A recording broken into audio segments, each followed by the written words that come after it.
estar en esta mañana en Marcos, capítulo 10, los versículos del 35 al 45. Marcos, capítulo 10, versículos del 35 al 45. Dice así la palabra del Señor. Entonces Jacobo y Juan, hijos de Zebedeo, se le acercaron diciendo: Maestro, querríamos que nos hagas lo que pidiéramos. Él les dijo: ¿qué queréis que os haga? Ellos le dijeron: concédenos que en tu gloria nos sentemos el uno a tu derecha y el otro a tu izquierda. Entonces Jesús les dijo: no sabéis lo que pedís. ¿Podéis beber del vaso que yo bebo o ser bautizados con el bautismo con que yo soy bautizado? Ellos dijeron: podemos.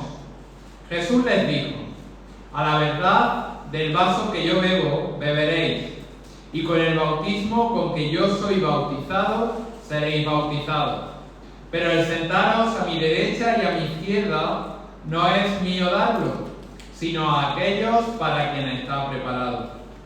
Cuando lo oyeron, los 10 comenzaron a enojarse contra Jacobo y contra Juan. Mas Jesús, llamándolos, les dijo: sabéis que los que son tenidos por gobernantes de las naciones se enseñorean de ellas, y sus grandes ejercen sobre ellas potestad. Pero no será así entre vosotros, sino el que quiera hacerse grande entre vosotros será vuestro servidor. Y el que de vosotros quiera ser el primero será siervo de todos. Porque el Hijo del Hombre no vino para ser servido, sino para servir y para dar su vida en rescate por muchos. Hasta aquí la palabra del Señor. Hay dos tipos de personas. Por un lado, podemos clasificar las personas en función de su equipo de fútbol en España, o del Madrid o del Barcelona. Luego hay otros equipos, pero en general o eres del Madrid o eres del Barcelona. O por la tortilla con cebolla o la tortilla sin cebolla. Y así, ¿verdad?, podemos dividir a la sociedad. Y si nos referimos a términos espirituales, podemos destacar o podemos señalar dos sendas. Por un lado, la senda del mundo, y por otro lado, la senda de Dios y su palabra. Por un lado, la senda del pecado, el camino del pecado, y por otro lado, la senda del arrepentimiento. Por un lado, la senda de la soberbia, del orgullo, y por otro lado, la senda de la humildad.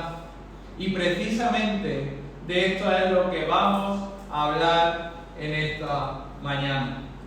La Biblia es categórica en esto y reiteradamente señala que Dios resiste a los soberbios y da gracia a los humildes. De hecho, Proverbios en el capítulo 16, versículo 5 dice: abominación es a Jehová todo altivo de corazón, ciertamente no quedará impune. Ya el apóstol Pablo, cuando escribe a los romanos, en Romanos capítulo 12, sabéis que comienza ese capítulo una aplicación práctica de cómo llevar esa teología a la práctica, y les dice: no seamos altivos, no seamos altivos. O como hemos visto, ¿verdad?, Santiago y Pedro dice: Dios resiste a los soberbios y da gracia a los humildes. La Biblia es clara. Dice Efesios capítulo 4, versículos 1 y 2: os ruego que andéis como es digno de la vocación con que fuisteis llamados. ¿Cómo? Con toda humildad. O a los filipenses Pablo le dice: nada hagáis por contienda o por vanagloria, antes bien con humildad, estimando cada uno a los demás como superiores a él mismo. Es decir, la soberbia, el orgullo, es el pecado que define a la humanidad. Y el quererse a sí mismo, el ser soberbio, el tener una actitud de orgullo, es el que da origen a los demás pecados. Todos los demás pecados, todos los demás deseos de nuestro corazón surge de nuestros propios deseos, de nuestro amor personal, de nuestro orgullo, en el cual creemos que eso lo merecemos o que eso lo tenemos que tener o que somos superiores a los demás. Y en este pasaje de la Escritura vamos a ver esto precisamente. Vamos a ver la senda del mundo basada en el orgullo, en la soberbia, en amarse a sí mismo, y por otro lado vamos a ver la senda de Dios.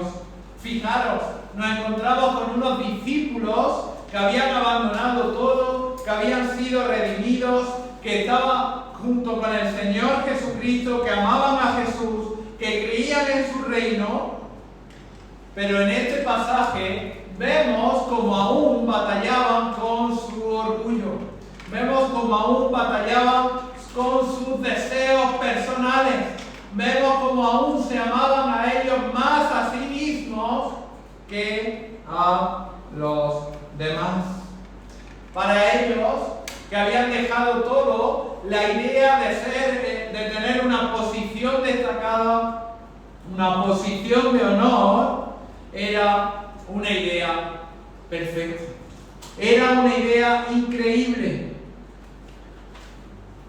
Y por eso, aquí vemos un ejemplo de cómo a Jacobo y a Juan muestran una actitud de orgullo.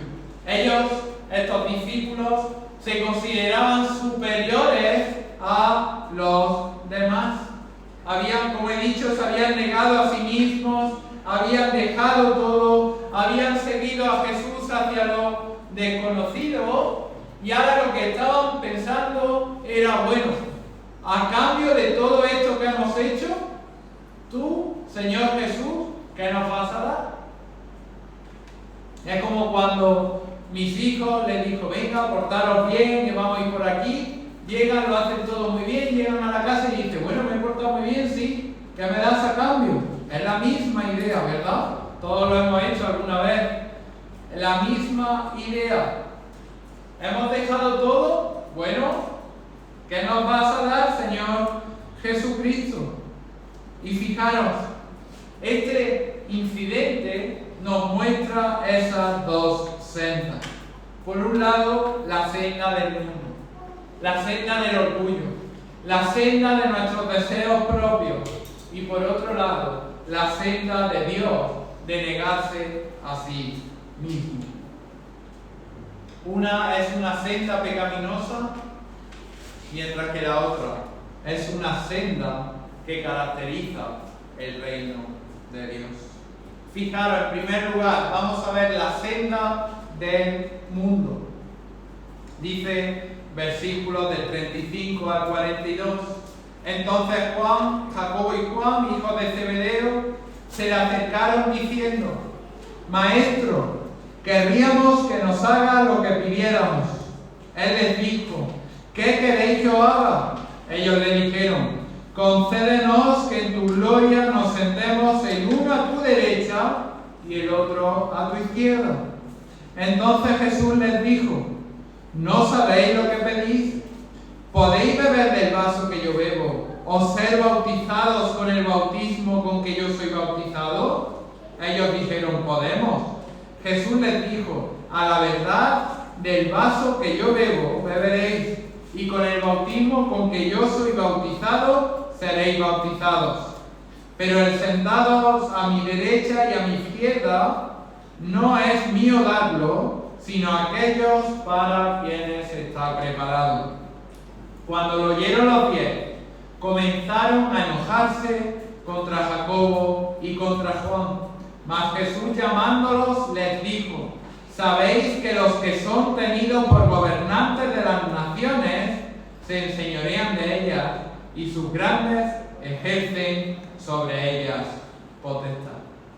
Este episodio dentro del ministerio del Señor Jesucristo nos muestra cómo es la senda del mundo.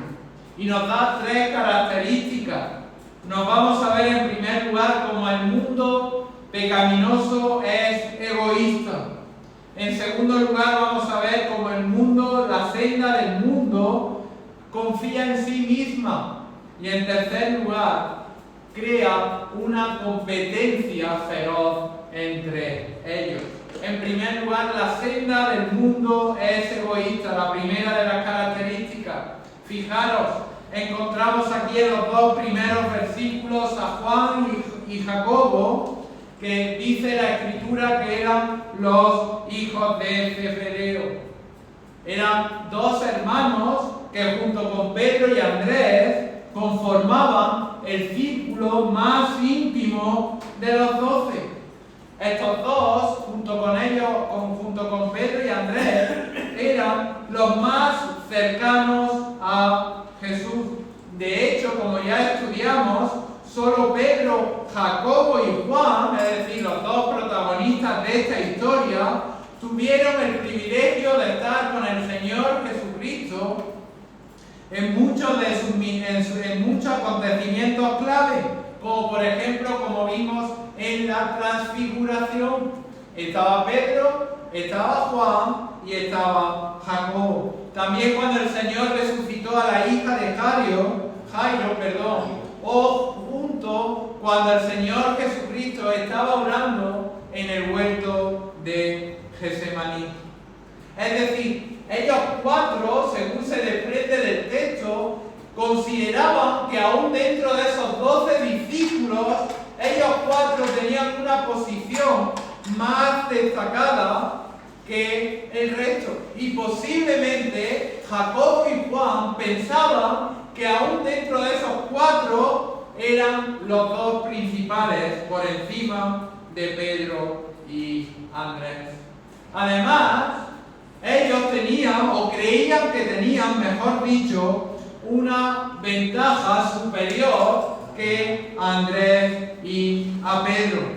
¿Por qué? Porque cuando sucede este incidente, tal como se nos relata, fijaros, vamos a ir por un instante a Marcos capítulo 15, versículo 40, dice la palabra del Señor: al volver,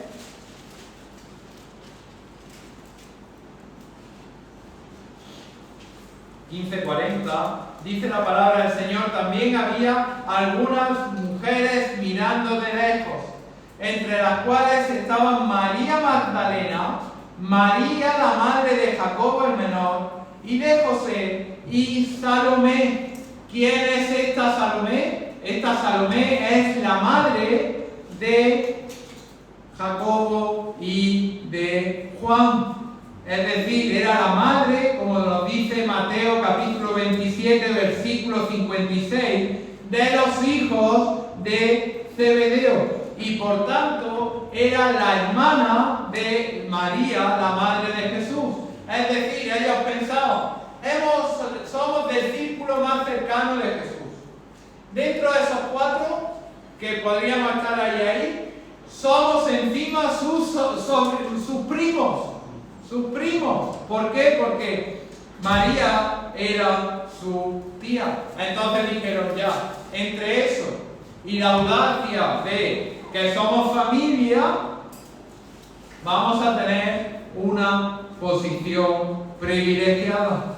Es decir, usaron también a su madre para que hiciese de palanca para obtener esa posición. De hecho, Salomé, según se recoge en Mateo capítulo 20, versículo 20, si queréis vamos a ir a leerlo, Mateo 20, 20.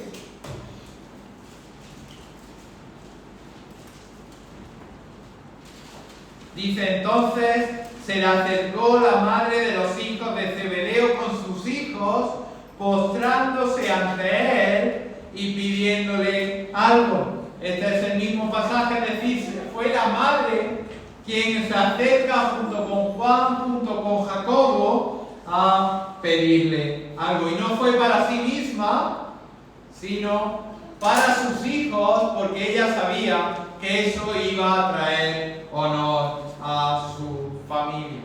Entonces tenemos a Jacobo, tenemos a Juan con su madre, se acercan a Jesús y le hacen la solicitud: Maestro, queremos que nos hagas lo que pedimos.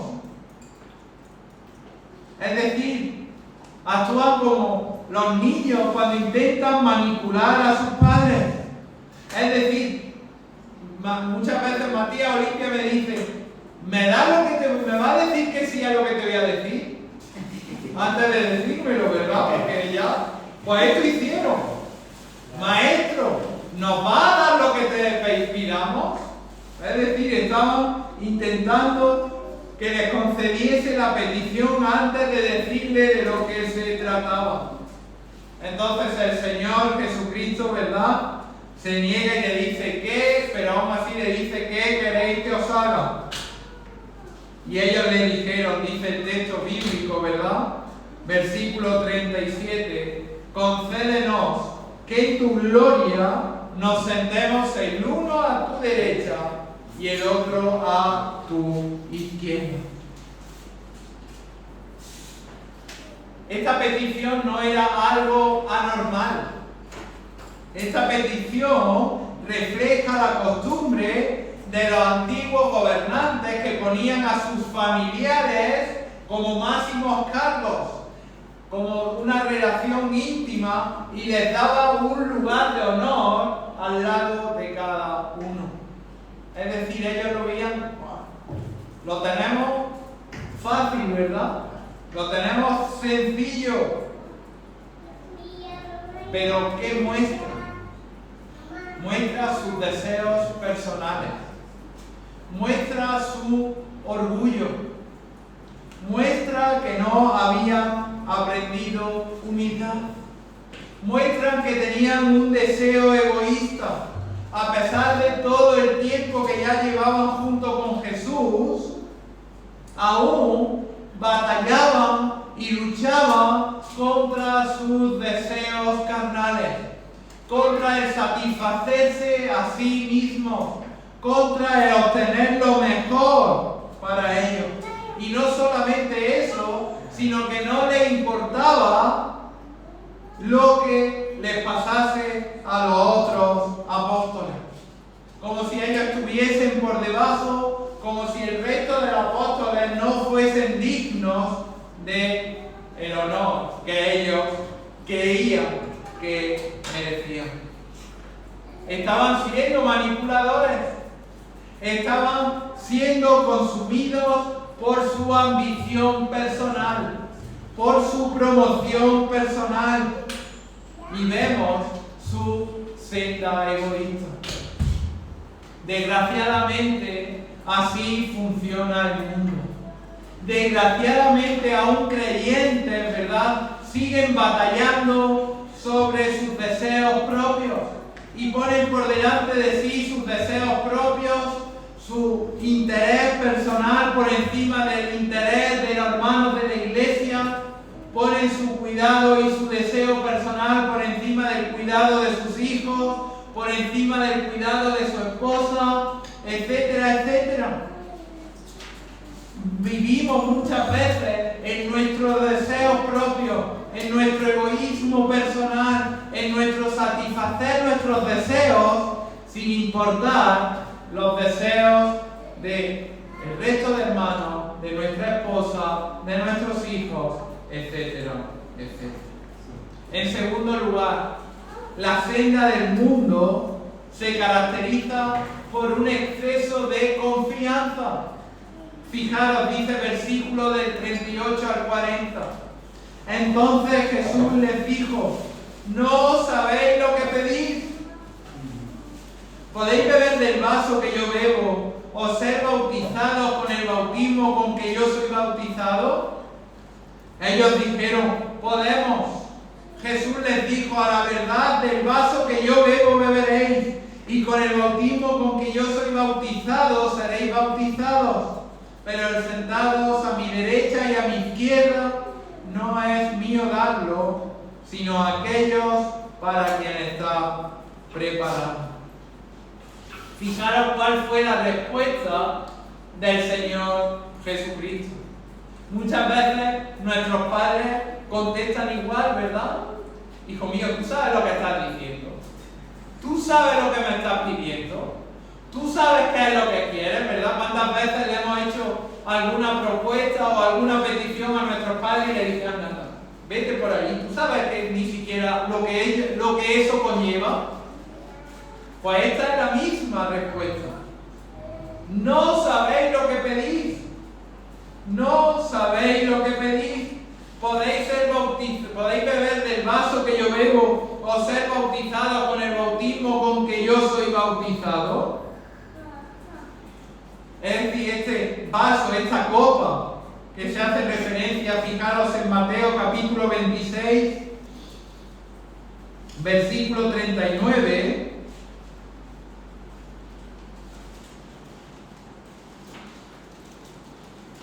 Dice, yendo un poco más adelante, se postró sobre su rostro orando y diciendo, Padre mío, si es posible, pase de mí esta copa, pero no sea como yo quiero, sino como tú.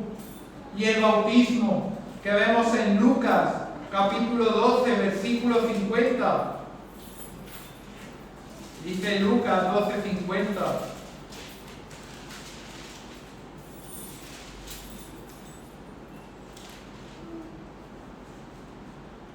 De un bautismo tengo que ser bautizado, y cómo me angustio hasta que se cumpla.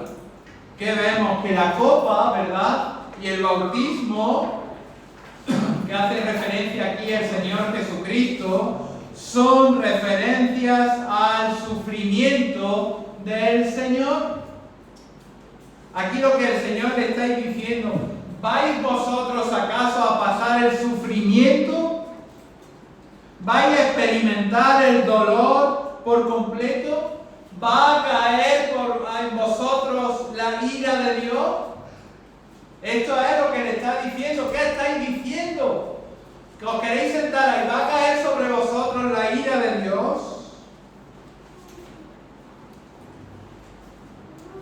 El sentarse a la derecha y a la izquierda no estaba en función del trato de favor, no estaba en función de que fuesen familiares directos, sino que lo que el Señor está diciendo es que el honor y la recompensa en el reino están en relación con el grado de sufrimiento terrenal soportado. Pero estos discípulos, fijaros, aún tenían esa confianza, la misma confianza de Pedro cuando dijo, no, Señor, yo no te voy a negar nunca. Yo no voy a negarte nunca, como se nos dice, ¿verdad? En Lucas 22, 33. O fijaros qué dice aquí Jacobo y Juan. ¿Qué responden? Podemos. Ellos tenían esa confianza. Ellos, al igual que Pedro, realmente no eran conscientes de las repercusiones de lo que ellos estaban pidiendo. En el momento de la crisis, en el momento en el que el Señor estuviera pasando por el sufrimiento, ellos que dijeron, podemos, estaremos contigo, iremos contigo. ¿Qué pasó? Como dice Mateo 26, 56, que huyeron. Fijaros, Mateo 26, 56.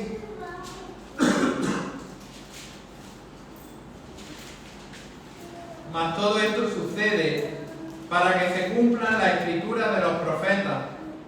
Entonces, todos los discípulos, dejándole, huyeron. Así vive el mundo, en un exceso de confianza. La gente cree que bueno, que puede vivir de la forma que quiere, amándose a sí mismo, haciéndole lo que da la gana, y se olvidan, ¿verdad?, de dónde está y cuál es verdaderamente su posición.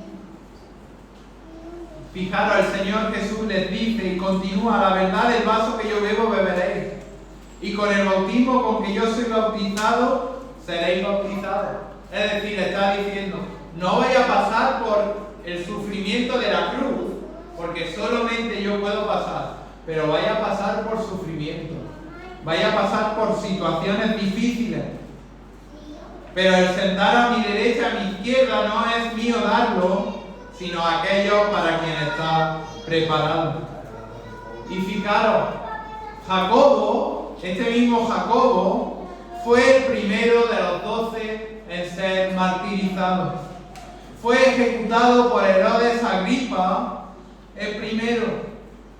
Jacobo fue el primero, pero fijaros que Juan fue el último que también fue asesinado a finales del siglo I durante el reinado del emperador Trajano. Padecieron, pasaron por sufrimiento, pasaron por dolor, pero no son ellos los que deben de decidir cuál es su posición en el reino, sino que es Dios Padre quien va a decidir los lugares de honor. Fijaros qué humildad del Señor Jesucristo, que aún en esto afirma su humildad y afirma su sumisión al Padre durante la encarnación.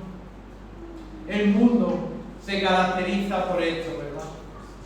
Por egoísmo, por confianza.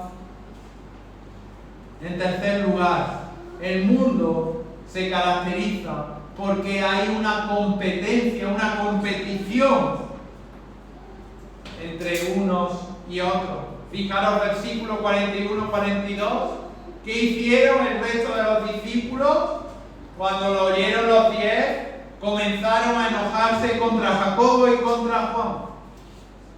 Mas Jesús, llamándoles, les dijo: sabéis que los que son tenidos por gobernantes de las naciones se enseñorean de ellas, y sus grandes ejercen sobre ellas potestad.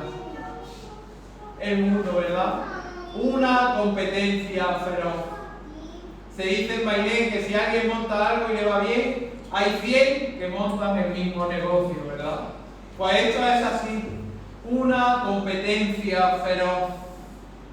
Después de que dieron ellos, de que hicieron su petición, de que mostraron su egoísmo, mostraron sus deseos propios, el resto de los otros 10 que hicieron, se enfadaron, comenzaron a enojarse contra Jacobo y contra Juan. No por ellos, no porque ellos dos hubieran mostrado orgullo, sino ¿por qué? Porque los otros 10 querían lo mismo que ellos. No estaban enfadados diciendo: ¿cómo decís eso? ¿Por qué decís eso? ¿No veis que soy un egoísta? ¿No veis vuestros deseos? No, sino porque estaban diciendo: vosotros lo que queréis, también lo queremos nosotros 10. Este es el punto. Ellos no estaban ofendidos por el deseo de los otros dos, sino que estaban ofendidos porque ellos pensaban: lo ideal hubiese sido que los 12 a la vez hubiésemos ido. Vosotros dos habéis adelantado, ese era su pensamiento. Teníamos que haber ido los 12 y no vosotros primero. ¿Qué muestra? Un corazón competitivo, un corazón egoísta. Y continuó, ¿verdad? Incluso en la última cena, dice Lucas en el capítulo 22, versículo 24, que hubo también disputa entre ellos sobre quién de ellos sería sería el mayor. Y parece que, madre mía, los discípulos, no, nosotros seríamos igual o peor. Igual o peor, porque nos puede nuestro deseo, nos sentimos mejores que el resto. Nadie, cuando ve un plato, yo siempre pongo el mismo ejemplo de ensalada, todos intentamos pinchar el mejor tomate, ¿verdad? El que tiene mejor color, pues decimos, bueno, yo lo valgo. De hecho, por eso, todos los anuncios que hay de publicidad, te mereces ese coche. Ah, pues mira, tienes razón, me merezco ese coche. Te mereces esa ropa. Ay, sí, es verdad. Todo nuestro deseo es un deseo egoísta, competitivo de ser los mayores.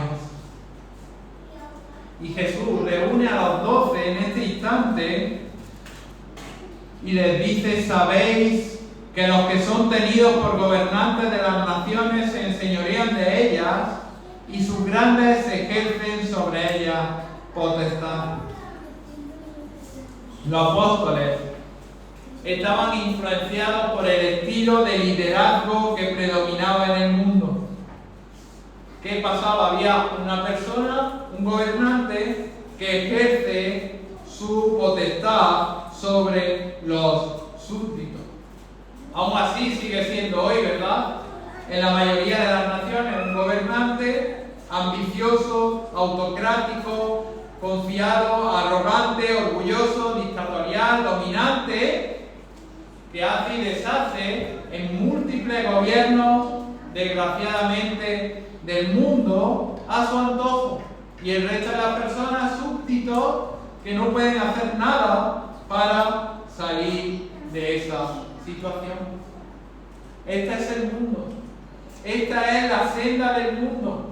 Gente llena de ambición, que se cree suficiente en sí misma, que se promocionan a sí mismos, que no tienen límites en su ambición, ¿verdad? Y si tienen que llevarse por delante a quien sea, de la forma que sea, del modo que sea, lo hacen.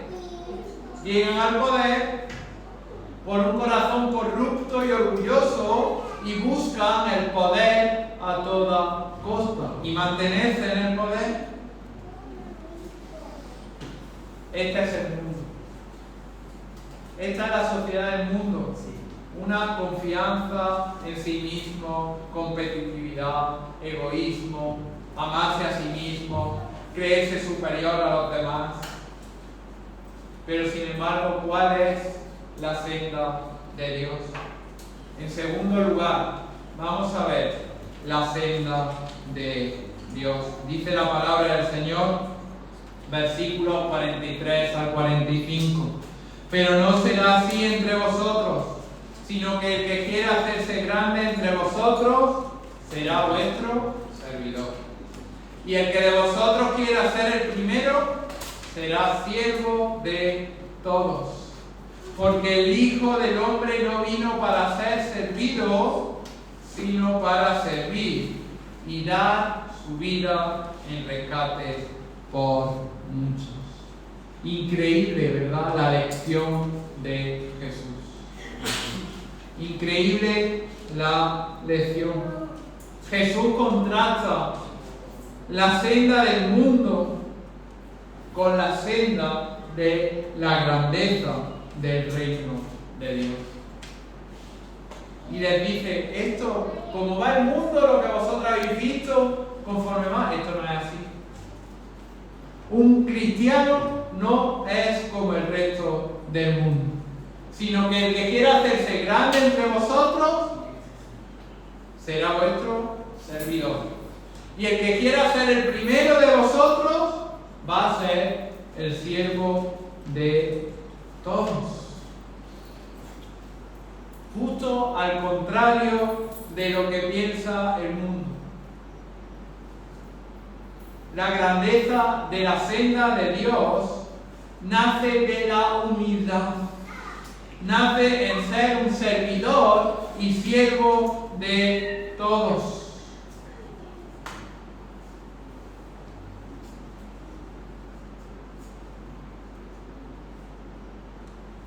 Fijaros, el apóstol Juan advierte a los creyentes y le dice: mirad por vosotros mismos para que no perdáis el fruto de vuestro trabajo, sino que recibáis galardón completo. ¿Por qué? Porque en el anhelo del cristiano está el servir en humildad a los demás. Es decir, sale el servicio desinteresado. De ahí viene la palabra diácono, servidor. Es decir, aquellos que de forma desinteresada servían las mesas. O doulos, que usa muchas veces también el apóstol, para que se traduce como siervo. Y esta palabra en realidad significa esclavo. El que quiera ser primero es el siervo, es el esclavo de los demás. El planteamiento del Señor Jesucristo, la senda del cristiano, es que cada uno de aquellos que han creído en el Señor Jesucristo debemos de considerar a los demás como nuestros amos. Debemos de considerarnos como esclavos para servir a todos. Y el Señor Jesucristo es el ejemplo perfecto. El Señor Jesucristo es el ejemplo perfecto. A diferencia del resto de líderes del mundo, que todos tenemos en la cabeza, desde España hasta el último de la tierra, el Señor Jesucristo no vino para ser servido, sino para servir. No vino para ser Señor y Maestro, sino vino para ser esclavo de su Padre y hacer la voluntad de su Padre, muriendo en una cruz, sirviendo a los pecadores, por medio de sacrificarse a sí mismo. El Señor Jesucristo es el ejemplo supremo de humildad, como dice Filipenses, ¿verdad?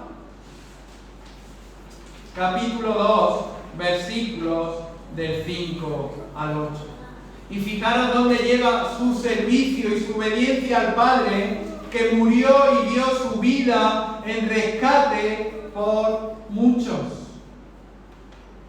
El Señor es el siervo perfecto. En su muerte expiatoria y sustitutiva a favor de los pecadores, Jesús dio su vida para pagar a Dios en su totalidad el precio del pecado por todas las personas que serían salvadas a lo largo de la historia de la humanidad. Sabéis que el Señor Jesucristo, justamente antes en el episodio anterior, que había anunciado que iba a morir en Jerusalén. Y aquí le está anunciando justamente esto. Le está anunciando que Él ha venido en siervo a su Padre para dar su vida en rescate por muchos. La muerte de Cristo propició la ira de Dios y cumplió la exigencia de justicia de Dios.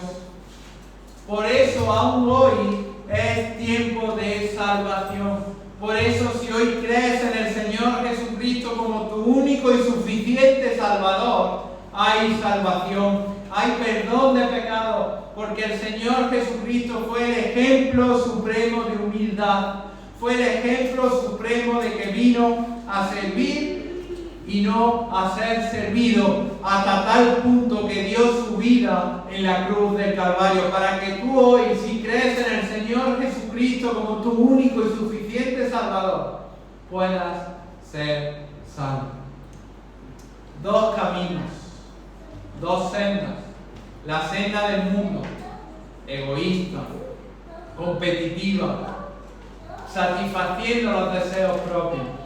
La senda de Dios, de servicio, de servir a los demás, de servir a los hermanos, a nuestros hijos, a nuestras esposas.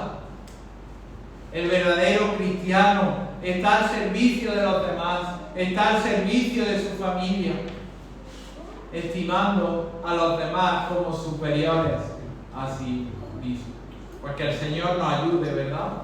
Y si hay alguien que no ha creído en el Señor Jesucristo como su Salvador, que crea, que crea en el Señor Jesucristo como su único y suficiente Salvador, porque Él es el ejemplo de humildad y por su muerte muchos entrarán en el Juan.